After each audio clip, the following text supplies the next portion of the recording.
Et yo tout le monde, c'est H5, j'espère que tout le monde va bien. Aujourd'hui on se retrouve pour une nouvelle vidéo, un creepypasta. Mais hop, si t'as pas l'habitude de regarder ce genre de choses, laisse-moi 2 petites secondes pour t'expliquer qu'il faut rester pour cette vidéo.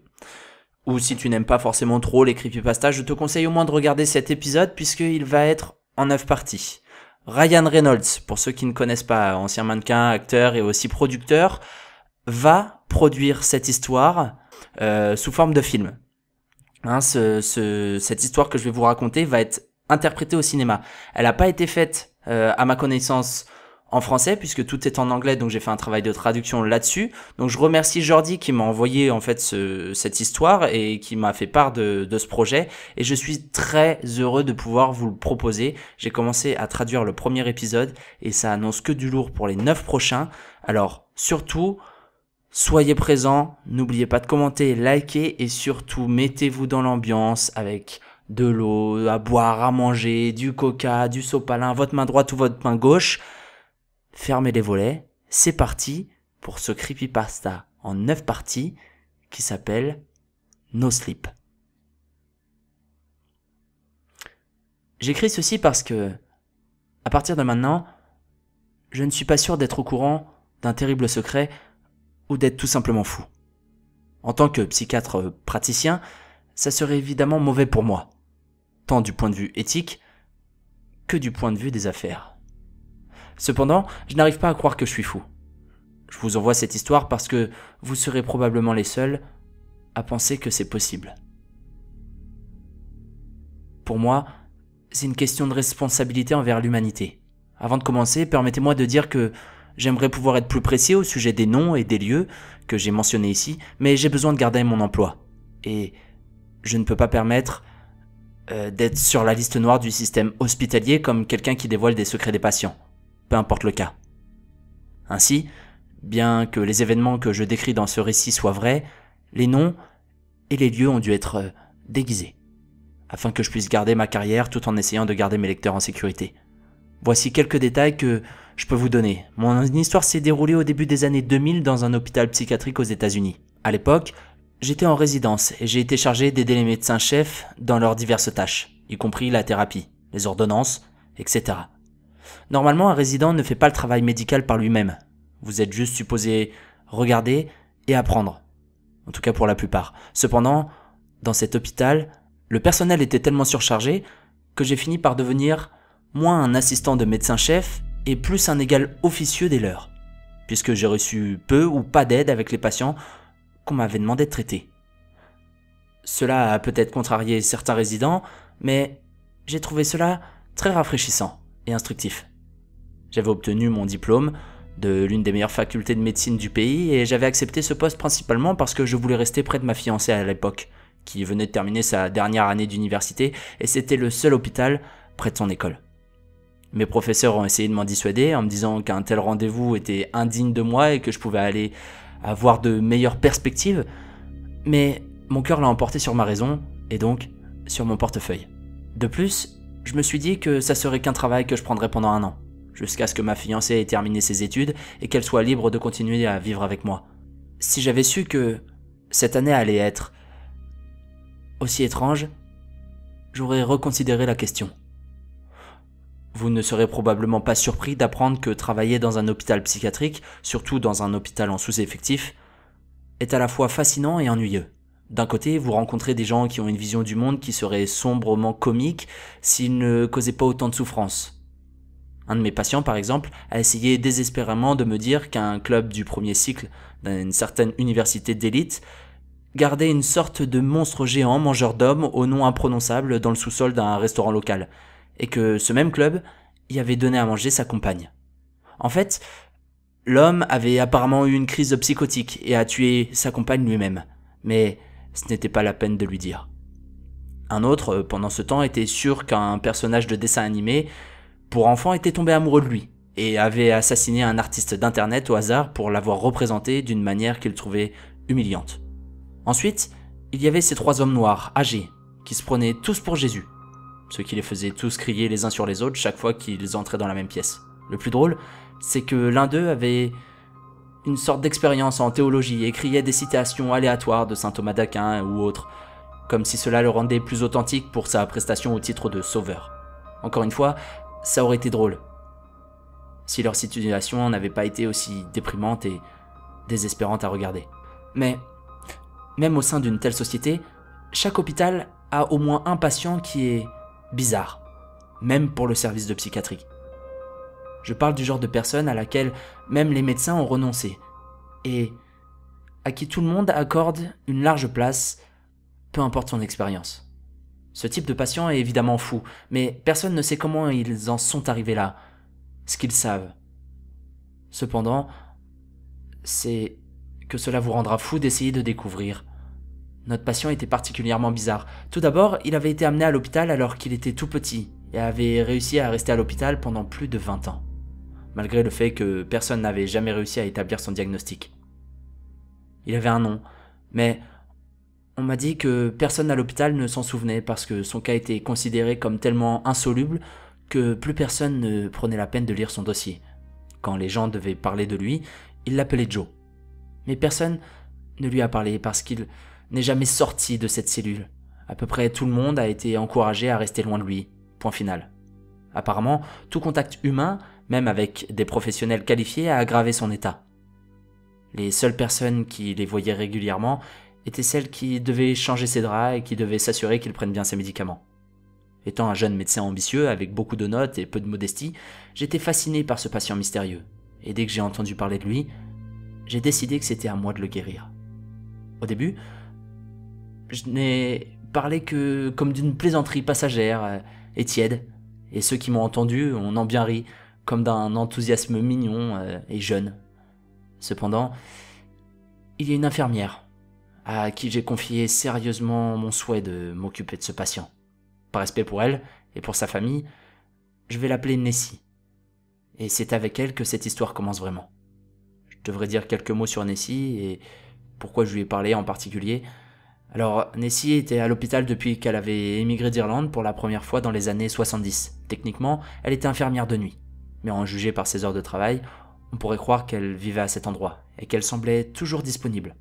Elle a également été une immense source de réconfort pour moi et les autres résidents, qui n'avaient pas l'habitude de travailler dans un service psychiatrique et encore moins dans un service en sous-effectif. Si un patient enragé avait besoin de se calmer, Nessie serait là. Et ses cheveux noirs, décolorés, coiffés d'un chignon sans fioriture, et ses yeux verts et aiguisés clignotants de son visage passé. Si un patient hésitait à prendre ses médicaments, Nessie serait là pour le convaincre.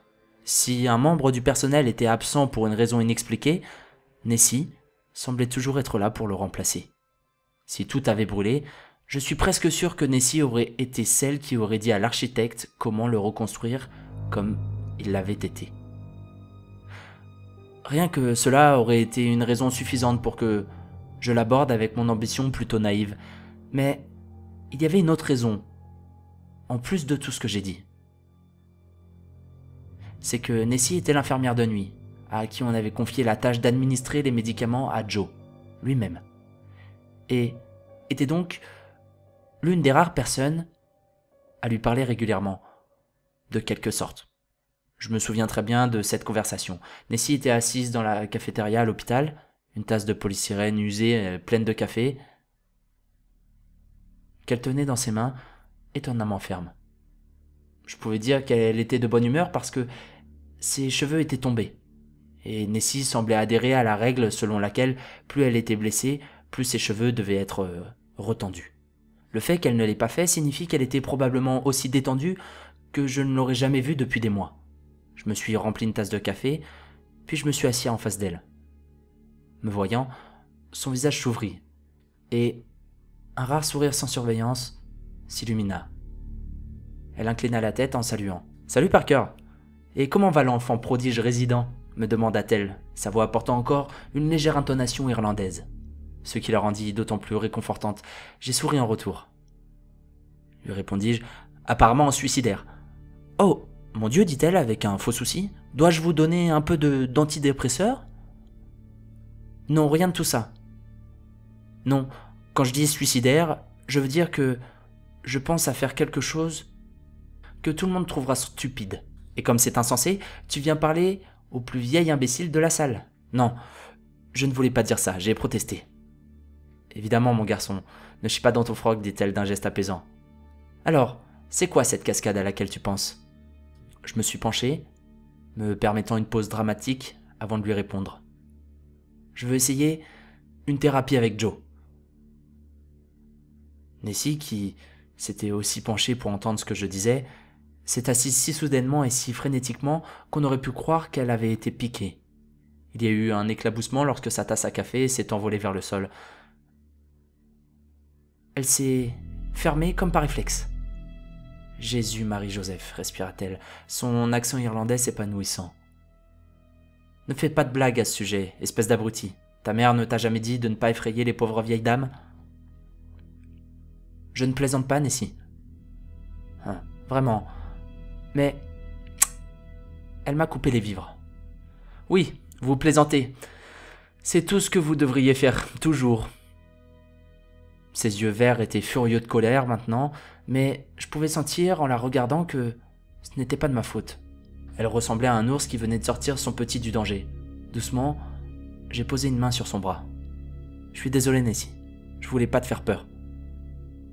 Le regard de fureur dans ses yeux s'est adouci, mais cela n'a pas amélioré son expression. Elle n'avait plus que l'air hagard. Elle a posé sa main sur la mienne. « Ce n'est pas ta faute, mon garçon, » dit-elle. Son accent s'estompe à mesure que la peur s'estompe de ses traits, mais tu n'as aucune idée de ce dont tu parles. Et c'est mieux que tu ne le découvres jamais. Je lui ai évidemment demandé pourquoi. Qu'est-ce qu'il y a? Puis, sachant qu'elle ne répondrait peut-être pas, j'ai ajouté « Nessie, tu sais que je suis trop intelligent pour mon propre bien. Je n'aime pas les puzzles que je ne peux résoudre. » Ce n'est pas ta faute, dit-elle froidement, ses yeux se durcissant à nouveau. Mais d'accord, si ça peut t'arrêter, je vais te dire pourquoi. Parce qu'à chaque fois que je dois apporter des médicaments dans sa chambre, je commence à me demander s'il ne vaudrait pas la peine de m'enfermer dans cet hôpital, juste pour éviter d'avoir envie de le refaire. J'ai du mal à dormir à cause des cauchemars que j'ai parfois, alors croyez-moi sur parole, Parker, si vous êtes un garçon aussi intelligent que vous le pensez, vous resterez loin de lui. Sinon, vous pourriez finir ici avec lui. Et ça, aucun de nous le veut. J'aimerais pouvoir dire que ces paroles n'ont pas été vaines, mais en réalité, elles n'ont fait que renforcer ma curiosité. Bien que ce soit la dernière fois que j'ai ouvertement discuté de mon ambition de guérir le mystérieux patient avec un membre du personnel, en fait, j'avais maintenant une raison encore meilleure.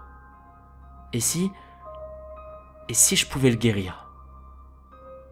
Nessie et tous ceux qui avaient affaire à lui perdraient ce qui semblait être la principale source de misère de leur vie.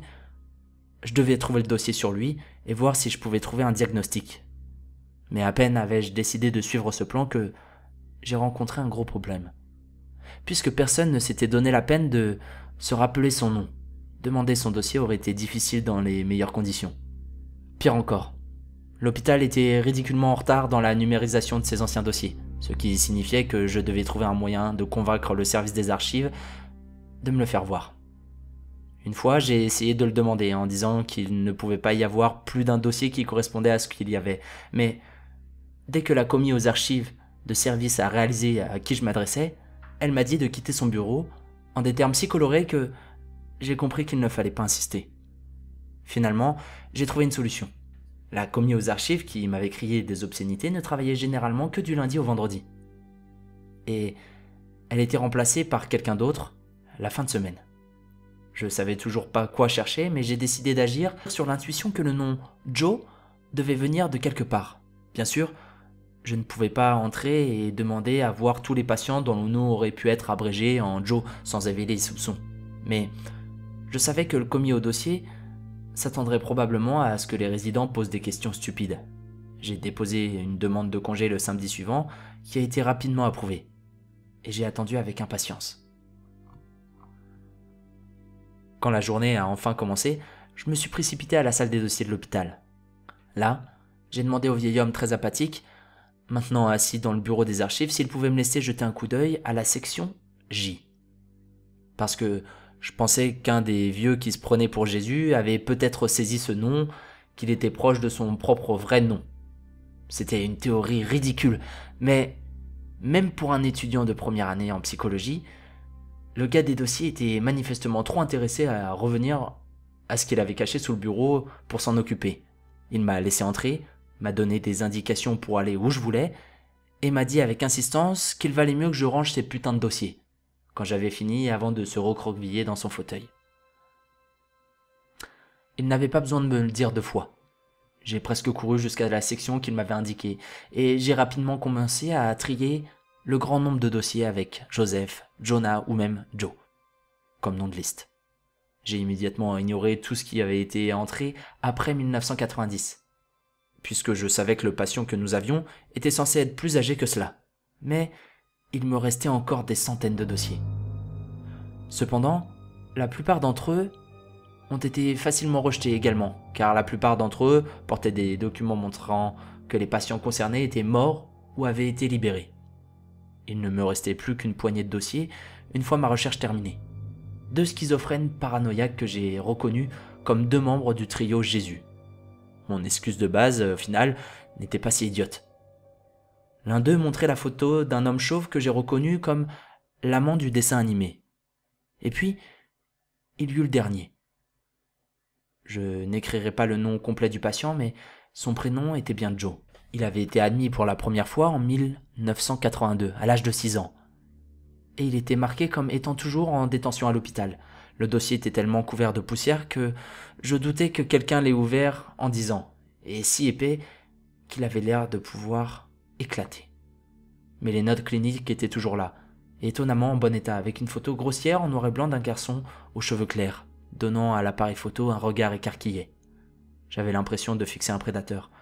Détournant les yeux, je me suis tourné vers les notes et j'ai commencé à les scanner. En les lisant, j'ai vu que de nombreux médecins, qui m'avaient dit qu'il n'y avait pas de diagnostic pour ce dont souffrait Joe, avaient en fait déformé la vérité. Ce n'est pas qu'il n'y avait pas de diagnostic, mais que les symptômes de Joe semblaient muter de façon imprévisible. Le plus surprenant de tous, cependant, était que Joe avait en fait reçu son congé de l'hôpital à un moment très précoce de sa relation chronique avec le système de santé mentale, après seulement 24 heures de séjour à l'hôpital. Voici le contenu complet des notes du médecin de l'époque. 5 juin 1982. Joseph, nom de famille omis. Est un garçon de 6 ans souffrant de terreurs nocturnes aiguës, y compris des hallucinations vives, d'une sorte de créature qui vit dans les murs de sa chambre et qui apparaît la nuit pour lui faire peur. Les parents de Joseph l'ont amené ici après un épisode particulièrement violent, au cours duquel les bras de Joseph ont subi des contusions importantes. Il prétend qu'il s'agissait des griffes de la créature, mais la solution la plus évidente serait de supposer que les blessures étaient auto-infligées. Une série complète de sédatifs ainsi qu'une thérapie de base ont été prescrites. 6 juin 1982, lendemain. Au cours de ces séances de thérapie, Joseph était très coopératif, bien qu'il ait mis un certain temps à être réceptif à l'explication du médecin traitant selon laquelle le monstre qu'il croyait voir n'était en réalité que son imagination. Même si la thérapie n'a pas fonctionné, les sédatifs ont semblé fonctionner. Alors, nous le relâcherons après l'avoir surveillé pendant 24 heures supplémentaires. J'ai failli rire en lisant ce passage. Il semblait ridicule qu'un ensemble aussi bref d'entrées devienne le prélude des décennies d'horreur. Néanmoins, j'ai continué. Les notes indiquaient que Joe avait apparemment été libéré après 24 heures supplémentaires, comme promis. Il y avait aussi une référence à une cassette audio de la séance de thérapie de Joe, dont j'ai pris soin de noter le numéro dans le carnet que j'avais apporté avec moi. Surlendemain, 7 juin 1982. Joe est un garçon de 6 ans déjà admis pour terreur nocturne. Une série de sédatifs et quelques techniques d'adaptation rudimentaires ont été prescrites. Malheureusement, au lieu de travailler ces mesures, semble avoir aggravé la psychose de Joe, qui a aussi beaucoup changé depuis sa première admission. Plutôt que de craindre un monstre qui vit dans ses murs, Joe semble avoir régressé vers un état préverbal, tout en devenant imprévisible et violent. Dans ses premières heures d'admission, Joe a déjà agressé un nombre de membres du personnel et a dû être maîtrisé. Il est à noter que bien qu'il soit trop jeune pour savoir ce qu'il fait, toutes ces attaques ont porté sur des parties de l'anatomie de ses cibles qui sont généralement assez vulnérable et ou sensible à la douleur. La seule exception était une infirmière âgée à qui il a donné un coup de pied dans le tibia. Mais même cette violence, assez courante, a eu des conséquences involontaires, car cette infirmière en particulier venait de subir une chirurgie du tibia et a dû être renvoyée chez elle dans un fauteuil roulant suite à ces coups. Nous avons tenté une thérapie, mais après une séance, Joe n'a fait aucun progrès. Au lieu de cela, il n'a fait que des bruits bizarres, des cliquetis et des grattements, et a semblé incapable d'avoir un mouvement bipède tout au long de la séance. Finalement, il est redevenu violent et a dû être maîtrisé. De plus, son état a dégénéré lorsqu'on l'a ramené dans la chambre. Alors qu'Ashley M, son nom est caché, a enfreint le protocole de l'hôpital et lui a dit avec colère qu'il était un mauvais petit garçon pour donner des coups de pied et des coups de poing si souvent, cela semblait permettre à Joe de parler à nouveau. Mais loin de mener à plus de lucidité, il s'est plutôt mis à crier des insultes à Madame M, se moquant d'elle, la rabaissant avec une variété d'insultes qui ont presque toutes montré un niveau de compréhension psychologique bien au-delà de celui d'un enfant de 6 ans. Il était si méchant que Madame M, elle-même, a demandé un congé et s'est par la suite inscrite elle-même à une thérapie, affirmant que les mots que Joe avait utilisés avaient déclenché chez elle des souvenirs traumatisants. La violence de Joe, combinée à cette variété d'abus psychologiquement ciblés, suggère soit une certaine variété d'abus enfants, soit qu'il est sociopathe avec des délires paranoïaques. D'autres études sont nécessaires. Maintenant fasciné, je suis passé à l'entrée, dès le lendemain. 8 juin 1982. Joe ne fait toujours aucun progrès. Cependant, nous croyons maintenant que nous avons affaire à au moins une certaine variété de sociopathes. Et un très précoce d'ailleurs. Aujourd'hui, lorsqu'il a été amené à la thérapie, Joe a commencé à agresser verbalement son thérapeute, le docteur A. À peu près de la même façon qu'il avait attaqué Madame M. Cependant, le contenu de ces insultes était complètement différent, et une fois de plus, ciblait avec un haut degré de précision les problèmes personnels du docteur A. Heureusement, le docteur A pu se désengager des attaques et a essayé de les utiliser comme moyen de s'enquérir de l'état d'esprit de Joe. Il n'a rien appris de tout cela et a fini par dégoûter Joe de sa thérapie. Le docteur A déclara plus tard que l'épisode entier l'avait rendu plus tenté de rompre son engagement de 20 ans envers les services psychologiques que tous ses autres patients depuis 20 ans. Aucune entrée sur la thérapie de Joe n'a suivi celle-ci. Apparemment, une seule séance avait suffi à faire abandonner l'auteur et le médecin traitant, par dégoût. J'ai secoué la tête. Même un hôpital en sous-effectif devrait faire plus d'efforts pour cela. En fait, le seul article de la même année était une note brève du chef de service de médecine pour garder Joseph isolé du reste de la population. Pendant 4 ans après ça, il n'y a rien eu. Cependant, l'optimisme des médecins lors de la première visite de Joe avait manifestement été mal placé car le lendemain, Joe était de retour. Cette fois, avec un ensemble de troubles beaucoup plus graves. Et cette fois-ci encore, il n'a jamais été libéré. Les notes de sa deuxième admission sont celles-ci. Fin de cette première partie. Je vous laisse sur la fin de la partie. Alors c'est même pas moi qui décide de vous mettre le seum sur cette fin qui donne envie d'en savoir plus, de savoir ce qui se passe par la suite, l'histoire de ce jeune homme et surtout l'histoire du médecin. Qu'est-ce que va faire ce médecin avec Joe? Alors comme d'habitude, on va faire un petit récapitulatif. Je vais vous dire un petit peu ce que je pense de tout ça. Et on va voir où est-ce que ça peut nous mener. Bon, on parle bien évidemment d'un mec qui est enfermé dans un hôpital psychiatrique. Personne n'ose aller le voir, à part une infirmière qui est là de longue date. Et on a l'impression que même elle est un peu bizarre parce qu'elle vit là-dedans. Et ce jeune médecin psychiatre, lui, veut s'enquérir de ce sujet, de ce patient. Et du coup, il commence forcément à chercher tout ce qui se passe. Et là où on peut voir, et j'ai noté quelques petites choses assez intéressantes, où on voit que ce Joe, ce patient psychopathe, est vraiment différent et fait flipper, c'est que dans tous ses coups, que ce soit physique ou moral, il a une précision chirurgicale. C'est-à-dire que même lorsqu'il donne juste un petit coup de pied dans le tibia d'une dame, d'une infirmière, sans même le savoir, sans même savoir qu'elle avait été opérée du tibia, et bah il la met au final au repos. Elle est obligée de rentrer chez elle, elle est obligée d'être sur un fauteuil roulant, juste avec un petit coup au tibia. Quand c'est pas au tibia, ça doit être dans des parties génitales ou autres. Et quand il ne peut pas mettre des coups physiques, il a des coups moraux. Comme écrit, il a un langage qui dépasse celui d'une personne de 6 ans. Il sait exactement comment manipuler, comment faire en sorte que la personne qu'il a en face de lui pète un câble ou se remette en question ou enfin tout simplement abandonne. Il a une façon de fonctionner qui fait que c'est un sociopathe plus que génial, enfin en tout cas pour cette histoire, et j'ai hâte de savoir ce qui se passe dans ces lettres, ce que le docteur va faire, enfin plein de choses, et comme vous l'avez vu dans le titre, Ryan Reynolds en fait veut appeler son film, entre guillemets, le patient qui a failli me faire arrêter la médecine. Alors c'est pour vous dire, enfin je pense que je connais pas la suite parce que je l'ai fait un par un et je vous les commande vraiment à chaud.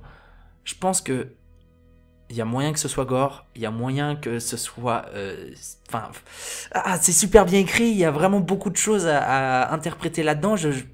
J'attends beaucoup de celui-ci, il y a 9 parties en tout, vous voyez la longueur d'une seule des parties. J'ai hâte de voir la suite et j'espère que vous serez nombreux à liker, à partager, à commenter. Et puis en fonction de tout ça, je vous sortirai les épisodes avec plus ou moins de vitesse, enfin d'intervalle, 1 jour, 2 jours, 3 jours, 1 semaine, toutes les semaines, tous les ans, je ne sais pas. Enfin, non mais je vais essayer de vous faire ça, pardon, le plus rapidement possible. Et puis voilà, j'espère que ça vous a plu. C'était H5, portez-vous bien, ciao tout le monde.